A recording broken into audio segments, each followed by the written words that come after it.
सिद्धार्थनगर के मोहाना थाना क्षेत्र के मधुबनी निवासी आसिफ खान ने जिलाधिकारी से न्याय की गुहार लगाते हुए आरोप लगाया कि उसकी सगी बहन सादिया तबस्सुम को आगे रखकर सफेदपोश भूमाफिया षड्यंत्र रचते हुए हमारी जमीन पर कब्जा करने के लिए दबाव बना रहा है।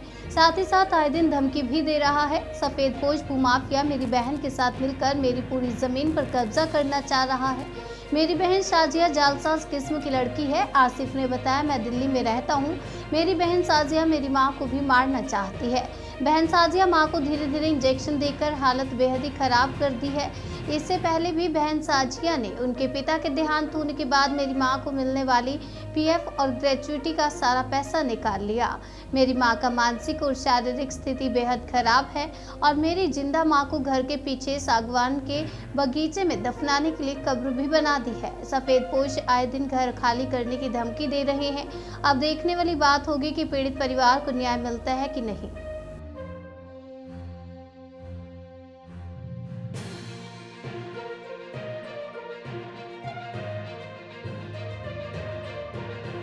देखिए, मामला तो अभी जो फ़िलहाल का मामला है उसमें ये है कि मेरी छोटी बहन है सादिया, जिसमें मोहम्मद कमाल आज़म, मेरी छोटी बहन सादिया, इसने जो है अपना हिस्सा ज़मीन जो उसको मिला हुआ था विरासत में 1.19 करोड़ की, उसे एक भूमाफिया को बेच दिया। और मुझे हैरानी हुई ये देख कर के कि कल के अखबार में जो है एक खबर छपी जिसमें ये कहा गया कि हम जो है कब्ज़ा करके बैठे हुए हैं, ठीक है, और जो जिसने ख़रीदा है उसको हम आने नहीं दे रहे हैं या उसके साथ हम कुछ गलत कर रहे हैं। हकीकत ये है कि जो उसका हिस्सा अपने बेचा है उसने, वो 1/9 बनता है और अभी तक इसमें किसी तरह का कोई डिवीज़न वाला फ़ैसला नहीं हुआ है कि किसका कहाँ है और कहाँ नहीं है। वो अपने आप में कंट्रोवर्शियल है। और दूसरी चीज़ ये है कि जो चीज़ उसने बेची है उसको बेचने का उसको अथॉरिटी नहीं है अनटिल माय परमिशन। पहले मुझे बताए कि मैं बेचना चाहती हूँ अपना हिस्सा, फिर मैं कहूँ कि ठीक है चलो मैं सहमत हूँ, फिर वो बेचे। इस तरह की कोई चीज़ नहीं कही गई। मेरे पीठ पीछे एक बैनामा लिख करके दे दिया गया और उसके बाद उसके नाम से रजिस्टर हो गया। अब मुझे खबर नहीं इस चीज़ की, जब मैं लौट के आ रहा हूँ तो देख रहा हूँ कि साहब यहाँ इस तरह का बवाल मचा पड़ा है। अब इसमें क्या करें?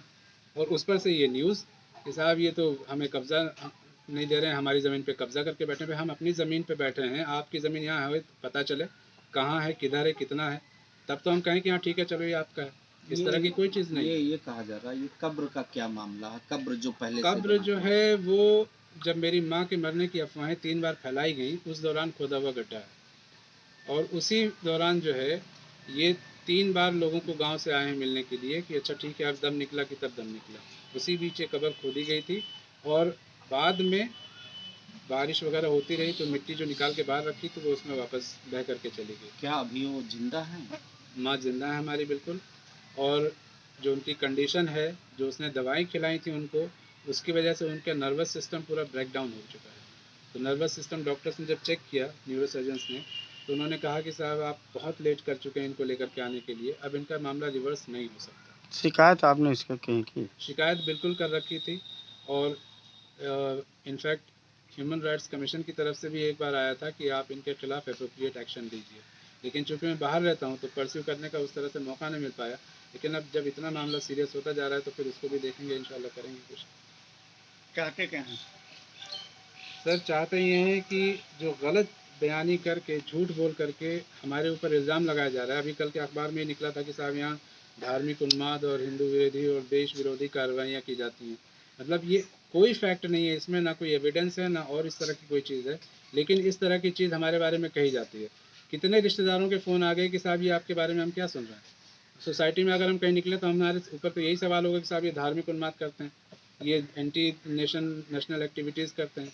इस तरह की चीज़ें बेबुनियाद बिना सबूत के इल्ज़ाम लगा करके जो हमारे ऊपर किया गया है, हम इसका मानहानि का दावा करेंगे बिल्कुल से। ये हमारी बदनामी है। कौन लोग है जो आपका फैला रहा है? यही भूमाफिया वाले लोग और सादियों को सामने रख करके जिनको ज़मीन बेची है यही लोग इसके ज़िम्मेदार हैं। इन्हीं की तरफ से ये स्टेटमेंट आया है और बाकायदा डीएम के पास ये तो क्लेम कर रहे हैं कि साहब हमने एप्लीकेशन दिया और ये कब्ज़ा करके बैठे हुए हमारे उसमें, जबकि हकीकत ये है कि ये खुद एक भूमाफिया हैं।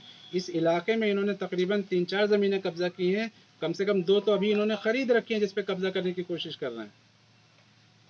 लेकिन अपने गिरेबान में नहीं झांक रहे हैं कि हम क्या कर रहे हैं। जो मैंने पूरी ज़िंदगी अपनी ना ज़मीन ख़रीदी ना बेची कभी, और मुझे कहने कि मैं भूमाफिया हूँ। मैं अपने घर में बैठा हूँ, अपना घर बचाने की कोशिश कर रहा हूँ, मैं भूमाफिया बनूंगा?